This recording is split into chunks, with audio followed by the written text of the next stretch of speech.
at Invisible Children. It is Move DC. We're in Washington, and I'm really excited to see what happens. There's going to be a bunch of world leaders coming out today, and we're going to fight genocide and stop the LRA, hopefully. So I'm Suzanne, and this is Caitlin. Hey!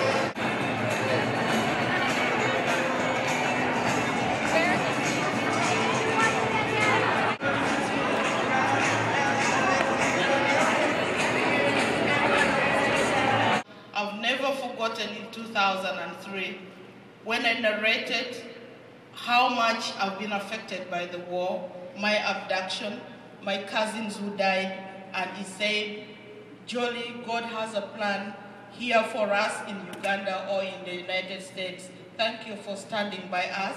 And I want to say thank you so much for all of you who believed in what we said, and I hear is all evident by the leaders who are standing here on the stage. And we say thank you so much for bringing Joseph Kony to the spotlight. We, the young generation, feel so insecure with injustice anywhere in the world because it is a threat to justice in the future, and it will affect future generations. And as such, we have been doing everything possible to have this one, which has been going on for so long, solved. And we could not do it because we needed you people, because you have the power to stop it. You have the power to do anything. And I want you to know that I am almost becoming a lawyer. Or in the private world, do it with passion, do it with commitment, and do it with a desire to make a difference. Your energy, your passion help to generate new ideas that drive us forward and keep us vibrant. As Ben said, I was a Peace Corps volunteer, and my enthusiasm for Africa grew out of that voluntary experience. I still believe today that the Peace Corps is the best international voluntary organization ever created. And it is one of the finest legacies of the U.S. government to a commitment to development and a commitment to partnership and friendship with others around the world.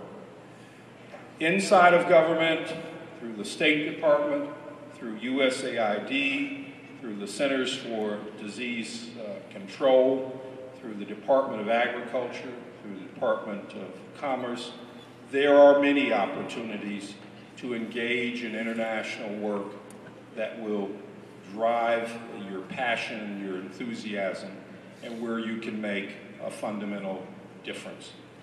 But equally, on the outside, there are things that you can do working with NGOs, working with the United Nations, working in the private sector that can make a difference.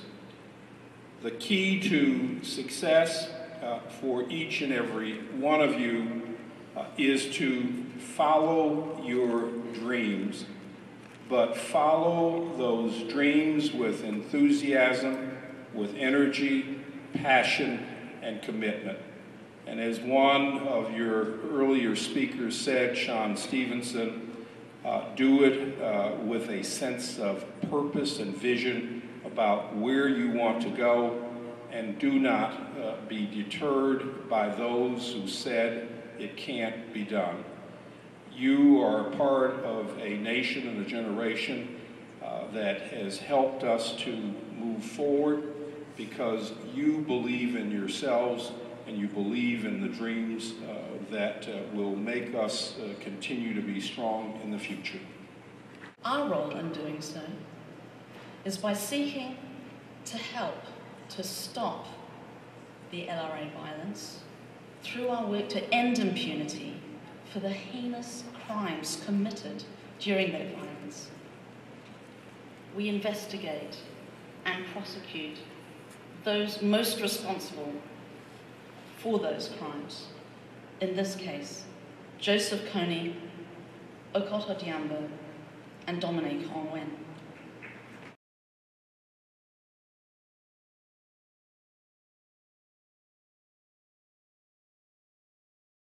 That's multitasking. That's synergy.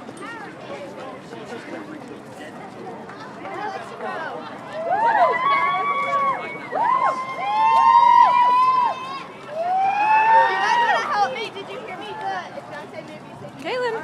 Hey, Sid. Oh, I did. Woo.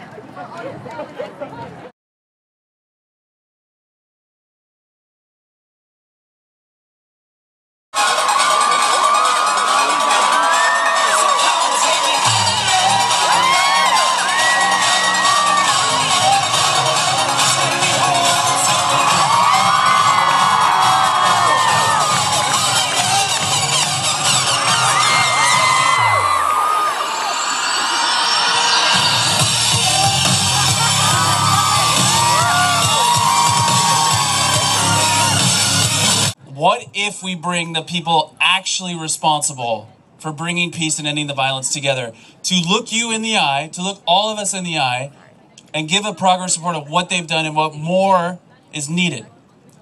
That happened. That was historic. That was amazing. And it was because you guys showed up in D.C. I would go about my day enforcing civil rights laws here in the United States. I'd go for a nice jog here out on the mall. But in 1994, there was something else going on. And it was a horrific genocide in a little forgotten part of Africa called Rwanda. In 1994, 800,000 people were murdered in about 100 days.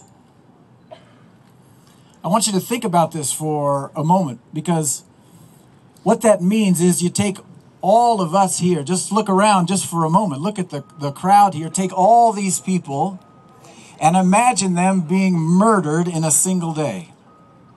Then do it again that day. Then do that every day for the next 100 days. Every day through till the end of February. This crowd gets butchered every day. And the grown-ups in these buildings will just let it happen. I was sent over in the fall of 1994 to be the director of the UN's genocide investigation. And I was simply given a list of about 100 different mass graves and massacre sites to go through and sort through tens of thousands of those corpses to begin to gather the evidence against the perpetrators. And in the midst of standing in literally mass graves where there were thousands of perfectly innocent people who'd been just hacked to death, what I recognize is every single day for 100 days, there were people in places of massacre in Rwanda who were crying out. But here on this mall, it would have been empty and silent. And they just would let it happen. And as I came away from that experience, honestly, I just dreamed of a better day. And I dreamed of a better generation. And can I tell you something? Here you are.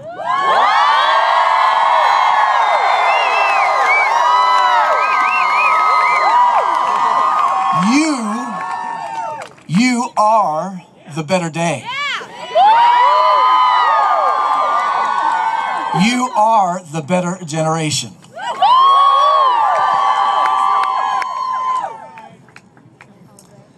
But now there's something you need to do. You need to finish what you started. Right? This is what the grown-ups will tell us, right? The grown-ups will say, if you start something, you should finish. You shouldn't be a quitter. If you've committed to something, you should finish it. The problem is, this is what the grown-ups say. This is not what the grown-ups do. And so you have got to be better. You have got to do better. And you need to help the grown-ups in these buildings be better. Because they want to be better. Because if you do not, they will just let the killing happen. Now, why is that? Why would perfectly good people in these buildings just let the terror continue in these LRA-affected regions? I think there's just three reasons for that. The first one simply is this. It's too far away. Right? It just feels too far away. Solzhenitsyn, who was this man who he won the Nobel Prize for Literature, and he was in prison in the Soviet Union for year after year, and wrote about this horrific tragedy of the just murder of millions of people under Soviet communism. And he made the point that there's two different standards by which we measure all events in the world. Two standards. And it's simple. Whether or not that event is far or whether it is near. If it's near and close at hand, it's a tragedy and it's terrible and it's horrible, right? But if it is far away, it becomes what he called a tolerable disaster of bearable proportions. And that is what has happened with the struggle against the atrocities of the LRA. It's become something that's just, it's a tolerable disaster of bearable proportions simply because it's too far away. But you believe something different. You believe that all human life is equal.